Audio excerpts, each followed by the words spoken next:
Ok, dentro de la ley, como fuente del derecho tributario, pues la ley como fuente del derecho tributario, pues, por ejemplo, se basa en el Código Civil colombiano, en su artículo 4,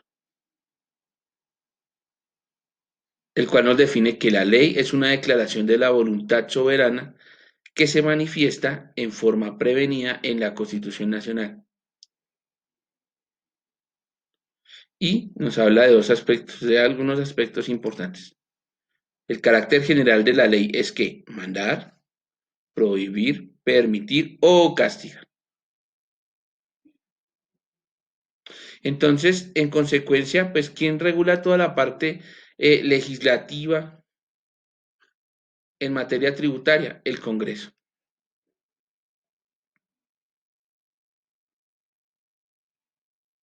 Obviamente, ¿quién prepara esa reforma tributaria? Pues la prepara el Ministerio de Hacienda para llevarla hacia el Congreso. Ya el debate de quiénes personas están al interior del Congreso y si los senadores son las personas idóneas para aprobar o improbar, pues se supone que tiene un equipo de expertos que les ayudan.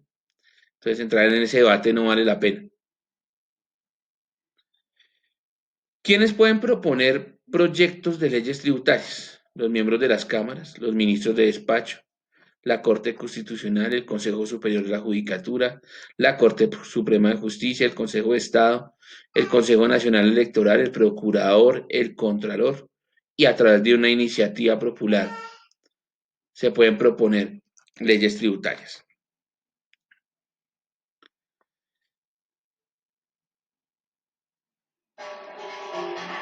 Algo muy importante son los decretos ley. Los decretos ley le dan facultad, o el Congreso le da facultad al presidente de la República para que en un término de 6 meses, pues se emite un decreto ley y no se pueden expedir ni códigos, ni leyes estatutarias, ni orgánicas o decretar otros impuestos.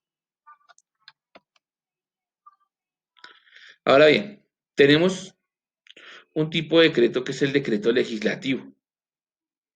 El decreto legislativo lo expide el presidente con la firma de todos los ministros. Uno. Y esos decretos son sometidos al control por parte de la Corte Constitucional. De hecho, ya hay un ejemplo que fue noticia y que fue tendencia en los últimos días, y es que uno de los decretos que firmó el presidente en la emergencia sanitaria se cayó porque faltaba la firma de un ministro, para que nos demos cuenta. Ahora, existe algo que se llama el estado de excepción y hay unas condiciones para que se genere. De hecho, están en los artículos 2, 12, 13 y 15 de la Constitución Política. Y esos decretos legislativos que se dan en estado de excepción son en guerra exterior, en conmoción interior y, como es el caso, emergencia económica, que fue la que se declaró con el tema del COVID, emergencia económica y sanitaria. La característica de estos decretos es que son de carácter transitorio y estos decretos son expedidos sobre materias específicas de los estados de excepción, o sea, alguna de las que acabamos de nombrar, o sea, no son al azar y no pueden salirse de estos aspectos que acabamos de nombrar. Tenemos otro tipo de decretos que son los decretos autónomos. Entonces, los decretos autónomos son actos del presidente que son de contenido general, sirven para que él cumpla con sus funciones, ¿sí? Y son de carácter administrativo o especial. ¿Qué quiere decir eso? Que vigilan a personas o entidades que manejan fondos provenientes del ahorro privado. Esos son los decretos autónomos.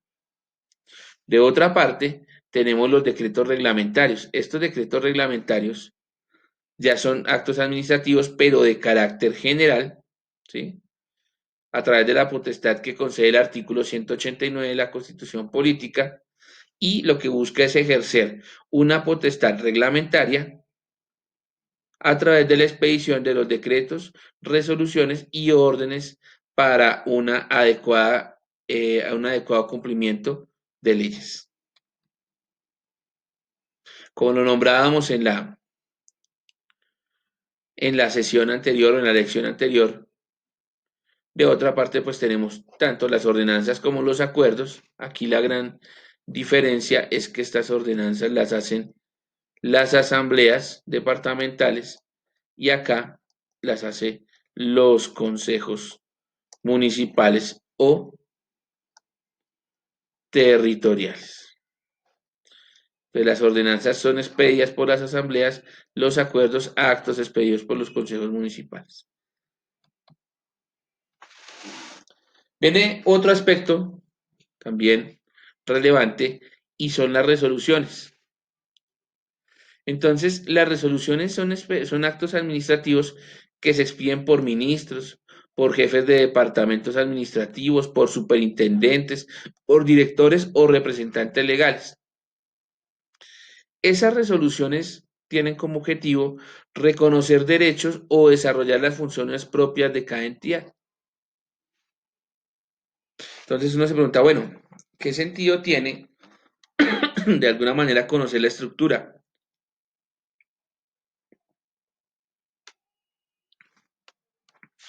Es muy difícil entrar a interpretar normas si yo previamente no conozco la estructura jerárquica. Obviamente, es mucho más fácil decir, arrancamos con la Constitución, fabuloso, pero yo debo conocer esa estructura, debo conocer cómo se comporta, debo conocer esa jerarquía para no aplicar de manera errónea.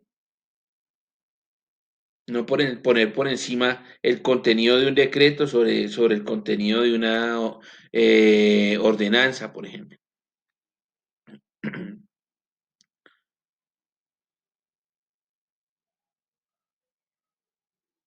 Un segundo tema que vamos a desarrollar en esta sesión de hoy son los principios generales del derecho tributario.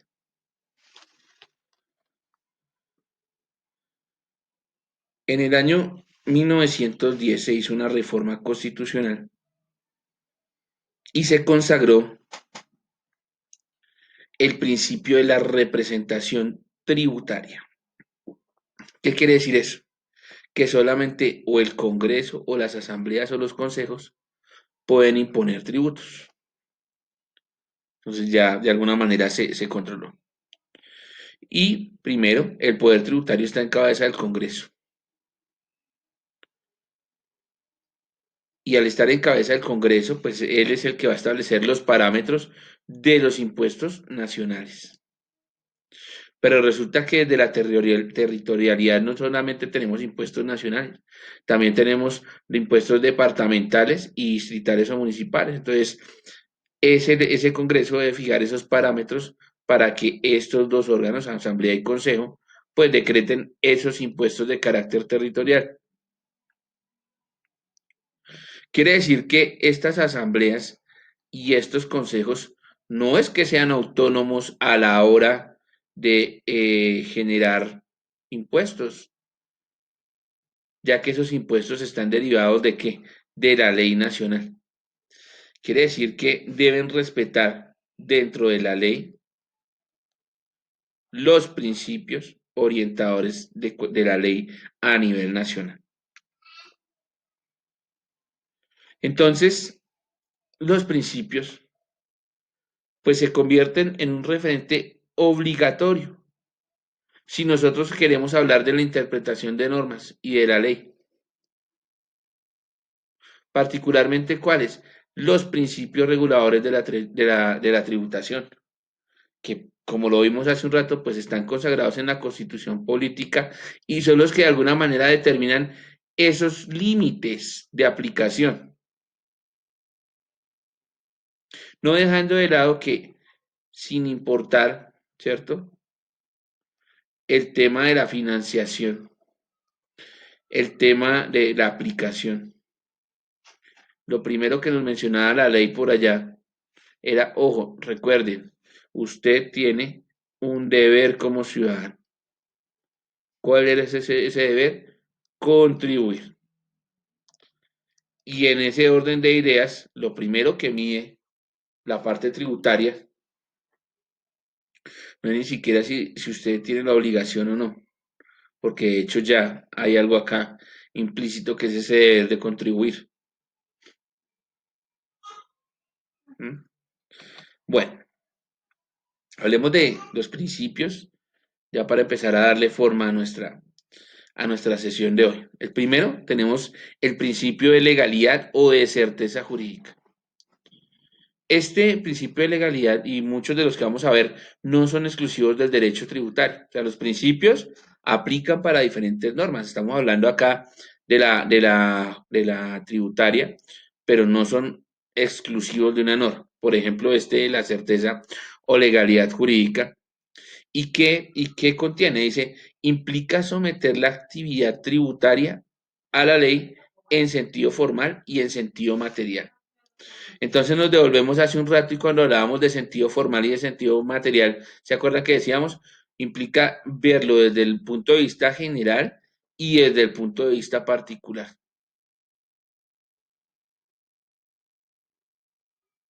Y hablando de esa certeza o de esa legalidad, pues no hay una obligación tributaria sin que la ley la establezca. Y acá pues nos hacen un recorrido por los artículos de la Constitución donde se encuentra. Entonces este es nuestro primer principio, legalidad o certeza jurídica.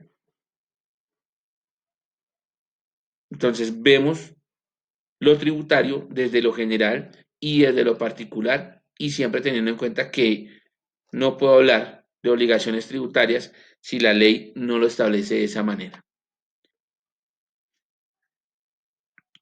Luego tenemos el principio de igualdad o el principio de equidad. Y este es uno de los más importantes, por lo menos en la parte tributaria. Y habla de una igualdad horizontal y una igualdad vertical. ¿Qué quiere decir eso? Que todos los ciudadanos, todos, sin importar quién sea, son iguales ante la ley. ¿En qué materia? Pues dicen que todas las criaturas son iguales ante los ojos de Dios. Y en la parte fiscal también.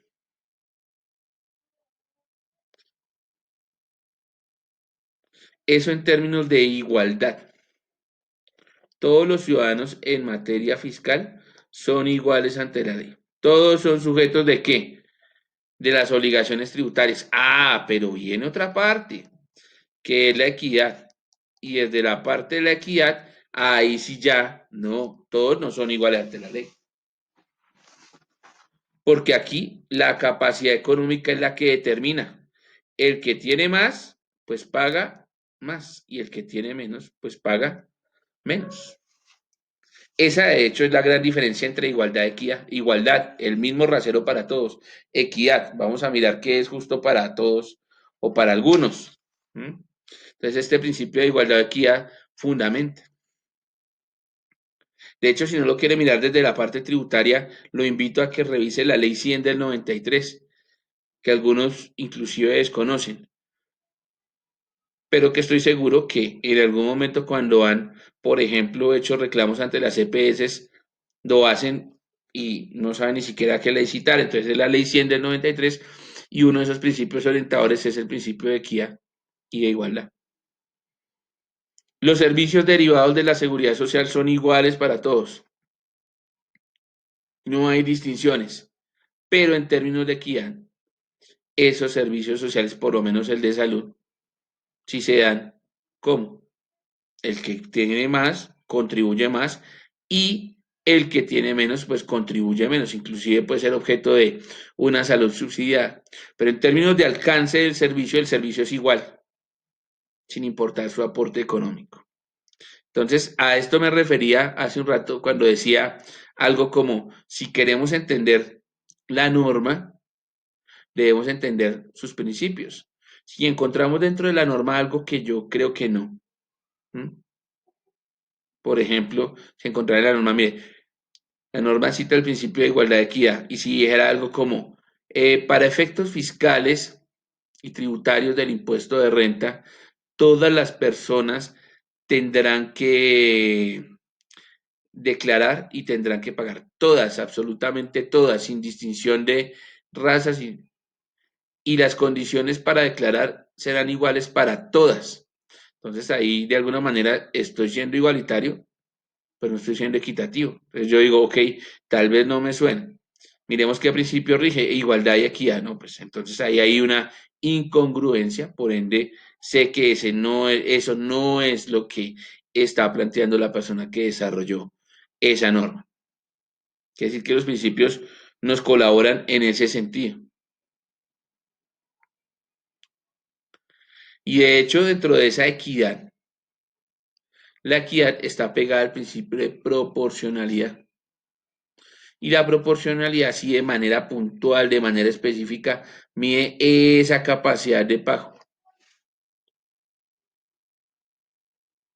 Ahora, para tener en cuenta, si una persona tiene mayor capacidad de pago, mayor será el impuesto, pero, únicamente en términos relativos. ¿Qué quiere decir eso? Que si bien en términos de igualdad la tarifa será, por colocar un número, 33% para todos, ¿cierto?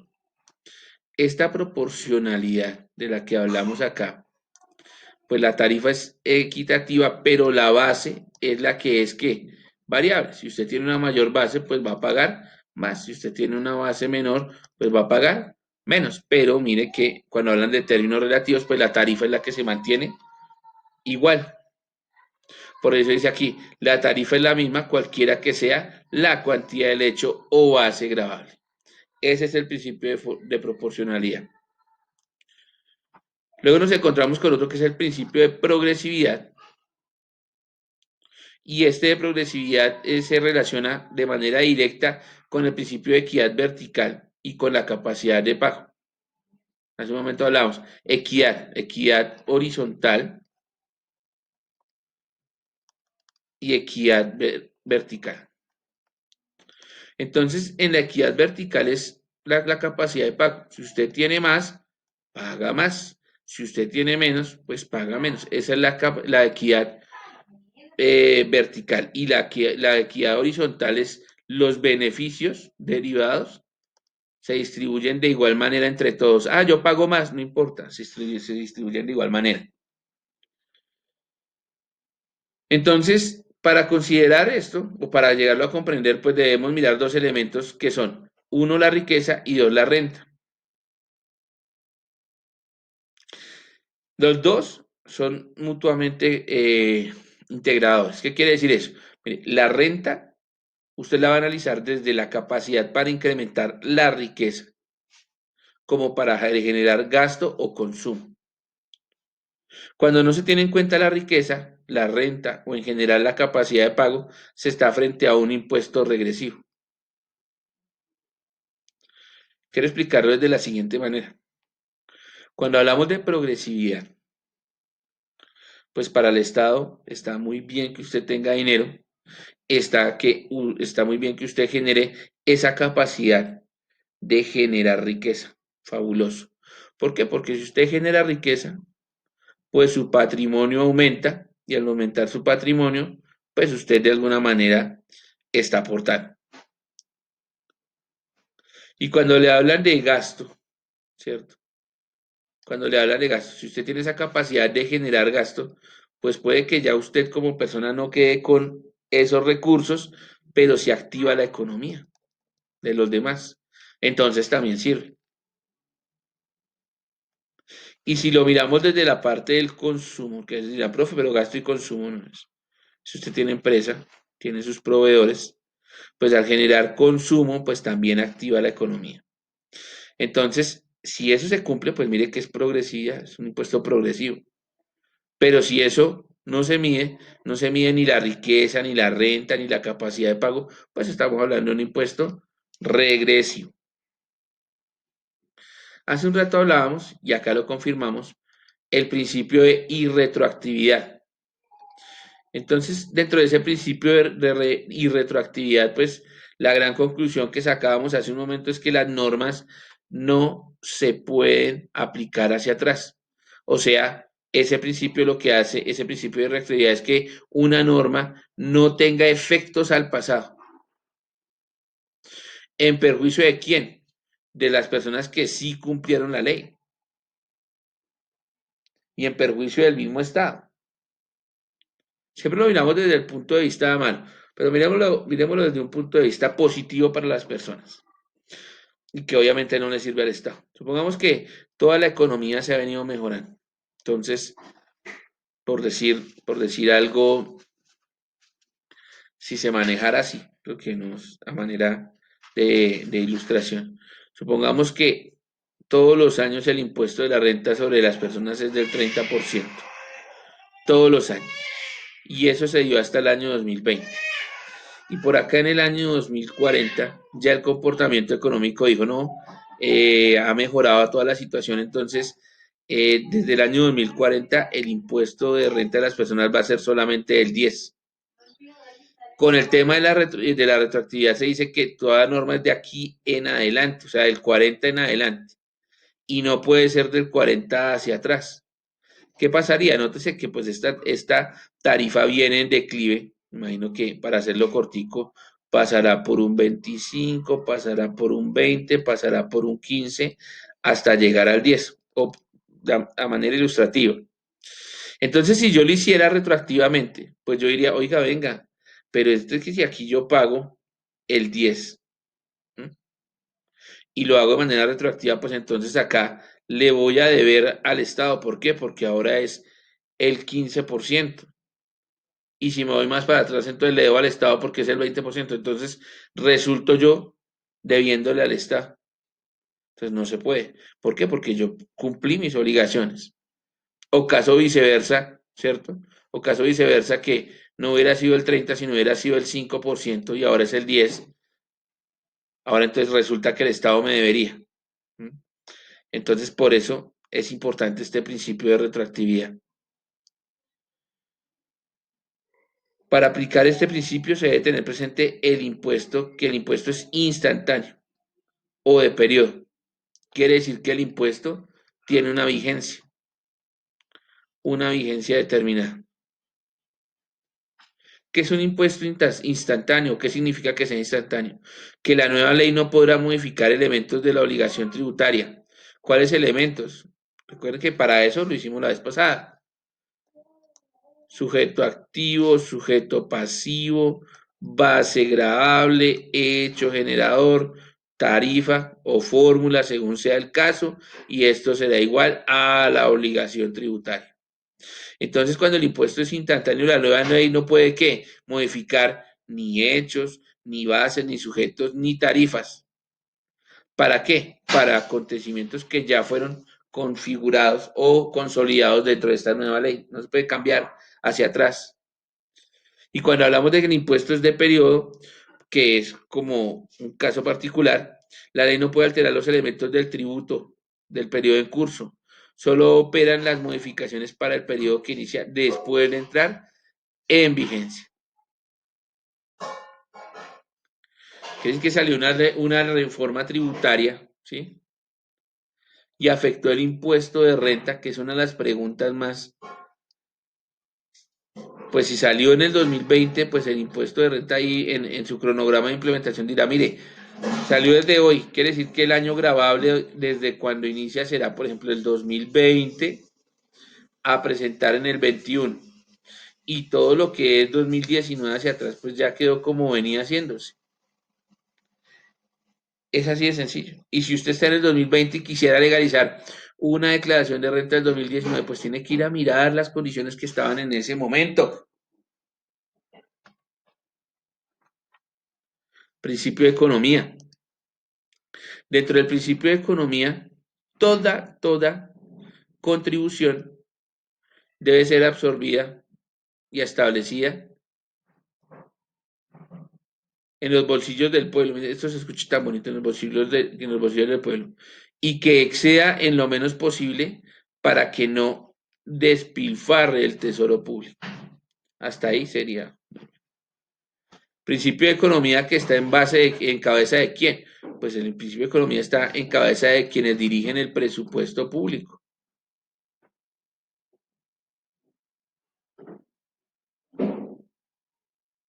Luego, un segundo aspecto de la economía dice, bueno, y aparte de eso, y aparte de eso, cuando yo genero un tributo, el que sea, pues no debe tener un costo muy elevado. ¿Para qué? Para recaudar, para controlar y para administrar. Quiere decir que la relación costo-beneficio debe ser equilibrada. Costo en el recaudo, costo en el control, costo en la administración. Todo ese costo fue 100 y el beneficio fue 20, no estoy haciendo absolutamente nada. Tiene que ser equiparada esa relación. Por eso, los tributos pues tienen un estudio técnico de alcance de población, cuáles son los eventuales sujetos pasivos, cuáles pueden ser esas bases gravables y obviamente, primero, respetando la economía de manera general y segundo, respetando la economía de carácter particular. Por allá decían, forma de carácter general, material de carácter particular. Nos encontramos también con el principio de justicia y en el principio de justicia decimos que el derecho tributario está ligado a esa distribución de carga tributaria en la sociedad. ¿De acuerdo a qué? A la capacidad tributaria de cada persona. Quiere decir que ese principio de justicia, de alguna manera, está justicia ligado a qué. ¿Lo recuerdan hace un momento? A equidad. De hecho, lo dice acá, miren. Este principio está íntimamente ligado al de equidad, ya que tiene una distribución a partir de las posibilidades de los individuos. Y obviamente en el derecho de justicia, pues se busca que se diga lo justo. Aunque por ahí hay un dilema si todo lo justo es bueno. Por ahí hay un par de ejemplos en los que se demostraría que no, pero no es el caso. Tenemos también el principio de comodidad. El principio de comodidad hace qué? Hace fecha, y este ya va en pro del contribuyente, hace referencia a los plazos o fechas en que se debe establecer la ley tributaria para el pago de las contribuciones. Esos plazos y fechas, pues obviamente deben ser prácticos para el contribuyente. Quiere decir que cuando, por ejemplo, usted encuentra en la DIAN y en la DIAN se establece el calendario tributario, pues usted encuentra que hay unas obligaciones que son recurrentes, entonces, por ejemplo, el deber formal de presentar y declarar la retención en la fuente, pues se hace de acuerdo a su periodicidad que es mensual y luego vendrán otra serie de impuestos que tienen otra periodicidad que puede ser cuatrimestral o anual, ¿cierto? Y aparte de eso habrán unas obligaciones de carácter formal y esas obligaciones pues también van en unas fechas específicas. Quiere decir que usted en todo momento del año va a tener obligación, pero para temas de comodidad, pues deben estar distribuidas a lo largo del año. ¿Para qué? Pues para que el contribuyente no tenga esos inconvenientes de presentación que pueden derivar en un cumplimiento, en un no cumplimiento de obligaciones. Y eso pues tampoco le conviene a la entidad tributaria. Ya particularmente en temas de retención en la fuente, los impuestos indirectos se aplican al momento de la ocurrencia del hecho generador de la obligación tributaria. Entonces yo debo tener claro ese concepto de hecho generador. En el otro caso que se aplica este principio es en los casos en que la ley otorga plazos para el pago de los impuestos, como por ejemplo el impuesto de la renta, que puede ser en dos cuotas, ¿cierto? Que es para personas jurídicas. Entonces, ese es el principio de comodidad.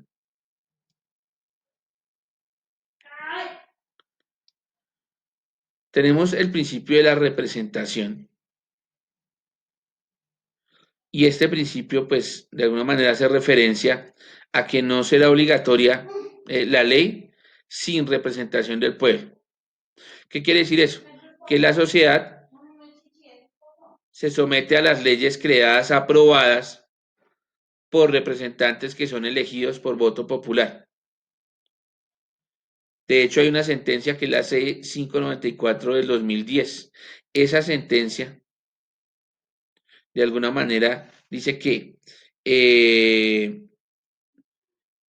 no puede existir un impuesto sin representación. ¿Qué quiere decir eso? Solo los organismos de representación popular podrán imponer tributos. ¿Cuáles son los organismos de representación popular? Perdón, Congreso, ¿cierto? Asambleas, ¿cierto? Consejos, ¿cierto? Entonces, esos son los organismos que a partir de ese principio de la representación son los que pueden crear impuestos. Entonces, cuando usted pelee, que esto también es algo muy importante para decirlo, hay que aclararlo. Cuando usted pelee, salvo en los casos del presidente, que es el que pone la reforma tributaria, cuando usted pelee de manera departamental o municipal, sepa que si hay variaciones en los impuestos, usted no va a pelear con el gobernador y usted no va a pelear con el alcalde, que esa es la fácil. Vaya y pelee con la asamblea y pelee con el consejo. Y si ellos le aprobaron, porque recuerden que ellos aprueban, pero la iniciativa de dónde viene, o el presidente, o el gobernador, o el alcalde. Entonces, si ellos le aprobaron, entonces, pero inicia en primera instancia, peleé con asamblea, peleé con consejo, y obviamente si ya después señale al mandatario que de alguna manera le está incrementando sus aportes a las finanzas del Estado. Viene otro que es el principio de practicabilidad. En este principio de practicabilidad se refiere a que hay medidas tributarias que deben poderse hacer en la práctica, ya que son viables, no que se diseñaron y quedaron simplemente en un marco teórico, ¿cierto?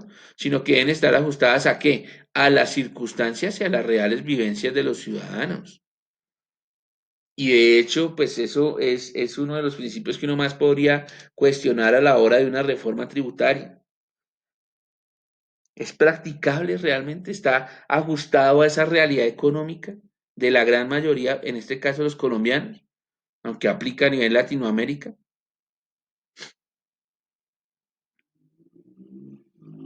Si eso se da, pues se van a presentar muchas dificultades en esa aplicación. Todo impuesto por naturaleza, en algunos casos contados, va a generar resistencia. Y esa resistencia, pues en el sujeto pasivo del impuesto, puede afectar la eficiencia y la eficacia del tributo, porque esa resistencia se puede dar en términos de no pagar, de no cumplir con la obligación. Y digo salvo contados casos porque si, por ejemplo, lo digo solo una vez en la vida, he visto que la gente pague con gusto un impuesto y fue una noticia que vi de un sector y fue un impuesto de valorización, porque inmediatamente lo recaudaron e inmediatamente hicieron una vía y construyeron andenes, ¿sí? Y pues de la experiencia de lo que vi, todo el mundo feliz, ¿cierto? Pero de resto, un impuesto va a generar ¿qué? Un impuesto va a generar resistencia. Entonces hay que mirar qué tan practicable es, que no quede solo en la teoría, sino que sea de acuerdo a las circunstancias reales. Y eso pues en algunos casos es, como diría por ahí, un sabio del humor, interesante, pero discutible. Y otro de los principios que están dentro del aspecto tributario y de hecho están en la Constitución política, pero que no se ponen mucho en práctica, es ese principio de la buena fe. Entonces, aquí, pues habla también de las relaciones entre particulares y el Estado, ¿cierto? En la cual, me asumo acá, se presumirá en todas esas cuestiones que hay una buena fe, que hoy en día es difícil. Ahora, Como a veces nos toca con plastilina y nos toca que nos expliquen, porque usted sabe perfectamente cuándo hay buena fe. Quiere decir que usted deja a un lado el dolo, esa intención de causar daño. Entonces hay una jurisprudencia constitucional que dice lo siguiente, dice, miren, el principio de buena fe, como aquel que exige a los particulares y a las autoridades públicas que ajusten sus comportamientos a una situación honesta, leal y conforme a las actuaciones que podrían esperarse de una persona correcta. Y la buena fe presupone existencia de relaciones recíprocas que tienen una trascendencia jurídica que está enmarcada dentro de la confianza, la seguridad, la credibilidad que otorga ¿qué? La palabra. De hecho, usted le pregunta a una persona mayor, pesa más la palabra que cualquier papel que esté firmado. Ese es el principio de la buena fe. Y tenemos otro que es el principio de la generalidad. Entonces, la generalidad habla de que la norma interpretada se aplica para realizar un permanente ajuste entre el derecho y la sociedad. Quiere decir que constantemente es objeto de revisión para hacer ese tipo de ajustes. Y de otra parte, ese principio de la generalidad hace referencia a qué? A esa naturaleza restrictiva de las exenciones y exoneraciones de los gravámenes fiscales. ¿Qué quiere decir eso? Que si hablamos de lo general, la ley de manera expresa debe decir si usted va a tener un tratamiento especial. Y si usted va a tener un tratamiento especial, lo debe dejar listado y numerado. Por eso acá habla, mire, es decir, las causas y justificaciones que se pueden argumentar para tener derecho a un tratamiento especial. Y se deben expresar directamente en la ley con carácter restrictivo.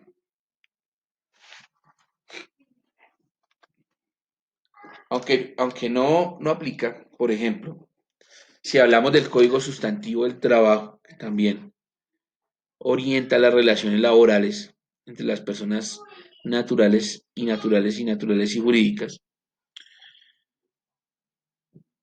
Cuando hablamos de que se debe mencionar de forma restrictiva, ¿cierto? Un tratamiento especial. Por ejemplo, cuando usted va a la sección de obligaciones y prohibiciones de manera concreta, le está diciendo que no. O por ejemplo, cuando hay salario, le dice concretamente qué es salario y qué no es salario, para evitar ese tipo de inconvenientes. A eso hace referencia el principio de generalidad. Empezamos a rematar esta sesión y vamos a hablar de algo que es muy importante y son las doctrinas. Las doctrinas son de carácter oficial, son emitidas por la DIAN y de primera instancia lo que buscan es dar una posición especial, perdón, una posición oficial sobre diferentes incógnitas que se pueden generar de la aplicación de una ley tributaria. Entonces, dentro de la doctrina, ¿usted qué va a enseñar? El objeto, fijar parámetros de aplicación. Con esa doctrina desde la finalidad, usted puede generar confianza y estabilidad en los contribuyentes. Desde esa doctrina, usted desde la parte hermenéutica también le va a servir mucho porque hay una unificación de criterios.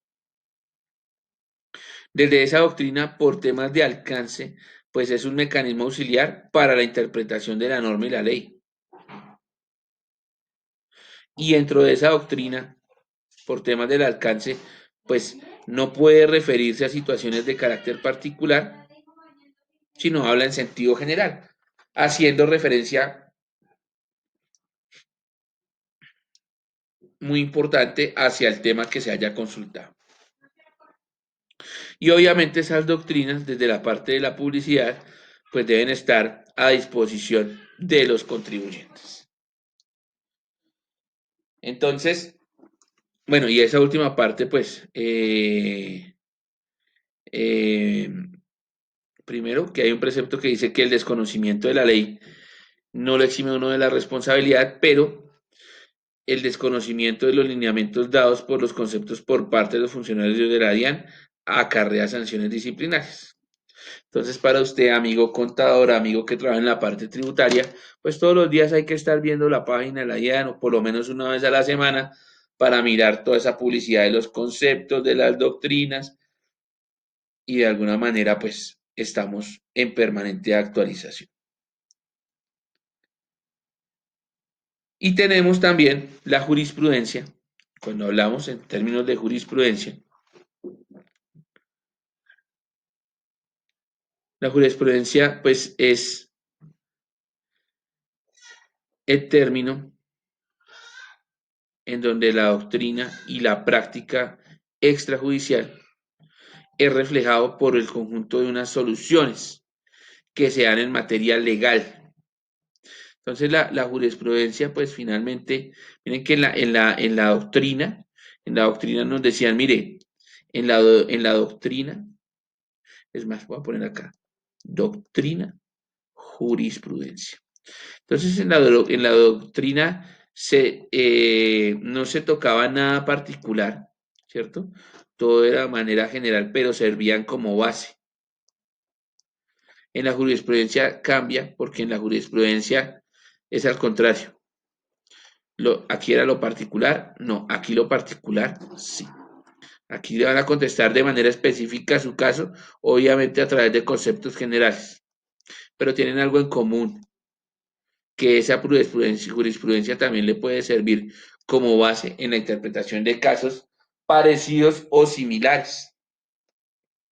De hecho, en la próxima sesión, la actividad será leer una jurisprudencia para entender esa dinámica.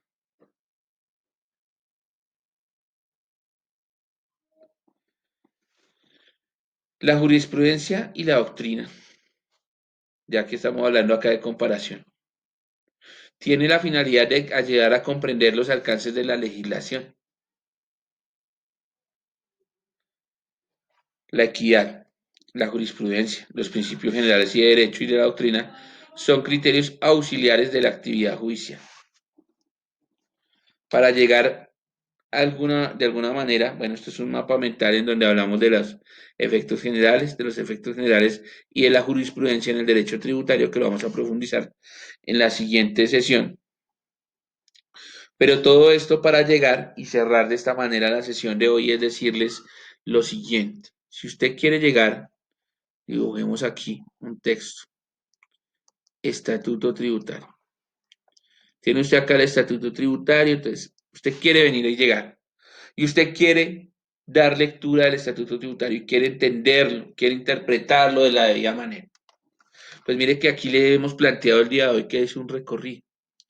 Es un recorrido en donde usted debe saber que existe la Constitución, debe apoyarse en decretos, ¿cierto?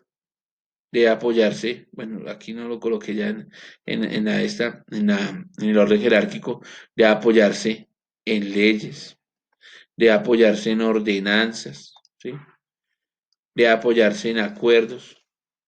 Si eso no es suficiente, utilice las doctrinas. Si eso no es suficiente, utilice la jurisprudencia. Entonces, cuando usted quiere entender todo eso, pues se apoya. Y ya cuando esté leyendo, si eso no es suficiente y tiene dudas, entonces, y hay una incongruencia, utilice los principios. Principio de retroactividad, de equidad, de justicia, de economía. Entonces usted basado en los principios dice, si esto fue lo que entendí y no está de acuerdo con estos principios, pues no es, algo está leyendo mal. Y vuélvalo a leer para que lo interprete mejor. Esta es una parte muy bonita del derecho. O sea, nosotros como contadores, pues no somos abogados, pero es una parte muy bonita para entender esas dinámicas. Cerremos con las siguientes conclusiones, traigamos a la memoria. Primero, la doctrina y la jurisprudencia como fuentes del derecho tributario son producto de la interpretación jurídica, que es lo que estamos haciendo acá, hermenéutica tributaria. No pierda de vista que la hermenéutica es aplicable íntegra e indiscriminadamente al derecho tributario y las normas pueden ser interpretadas como cualquier otra norma. Ahora, el derecho tributario, como es una rama, de alguna manera tiene cierta autonomía, tiene unos criterios y unos contenidos que son propios. Sin embargo, como parte de un ordenamiento jurídico, debe interactuar con otras ramas del derecho, que es lo que estamos viendo acá. Y particularmente la doctrina oficial de la DIAN sirve para fijar parámetros de aplicación de la norma tributaria por parte de los contribuyentes y de los funcionarios públicos. Eso permite generar confianza y legitimizar las actividades y entregar una estabilidad jurídica a los contribuyentes. De manera pues que esta era parte del contenido de hoy. Cerramos con una pequeña actividad, la pueden observar en su plataforma, entonces apoyado en el material que ya está disponible en este pequeño video, pues la idea es, si estamos hablando de temas jurídicos, elaboremos un glosario. Qué bueno. Entonces ingrese a la plataforma y esta presentación elabore 15 definiciones. Entonces ingresa a la plataforma, le da añadir término, coloca el nombre del término y coloca la definición de acuerdo a lo que usted entendió. Como mínimo, ¿cuántos términos? 15. No es más. Y lo revisaremos y miraremos qué tan efectiva fue la sesión.